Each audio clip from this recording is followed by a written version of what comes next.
সময় বদলায়, দৃশ্য পাল্টায়, তবে কিছু জিনিস অক্ষত থেকে যায়।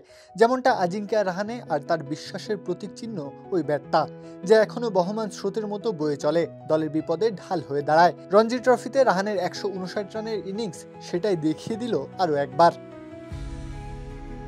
দলের ঘোরতর বিপদ, রাহানে আছে ও সব দেখে নেবে, সব পরিস্থিতি সামলে নেবে, এমন ভরসা তো কতবারই রাখা হয়েছে তার উপর। তিনি সেই আস্থার প্রতিদান দিয়েছেন, নিজেকে উজাড় করেই দিয়েছেন। তবে নায়কের চরিত্রতে ছিল অন্যরা, তাই তার ভূমিকাটা পার্শ্বনায়ক, মূল দৃশ্যে তিনি উপেক্ষিত। তবুও নীরবে নিজের কাজটা করে গেছেন, এমনকি করেও যাচ্ছেন এখনো। রঞ্জি ট্রফিতে মুম্বাইয়ের হয়ে আজও যেন সেই পুরনো দৃশ্যের মঞ্চায়ন ঘটালেন আরও একবার।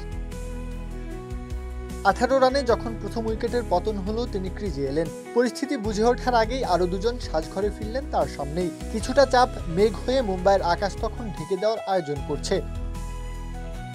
তবে রাহানে তখন দেওয়াল তুলে দাঁড়িয়ে গেছেন, বোলারদের চোখ পড়ে নিয়ে পরিস্থিতি আয়ত্ত করে ফেলেছেন। ধীর স্থির এক চাহনি, প্রতিটা বল যেন প্রাচীরের গায়ে লেগে প্রতিহত হচ্ছে বারবার।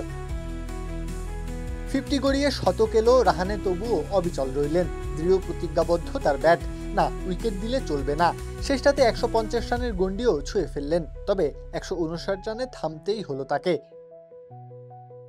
ইনিংস সাজিয়েছিলেন 21-4-এর সাহায্যে, মোকাবেলা করেছেন 303 বল।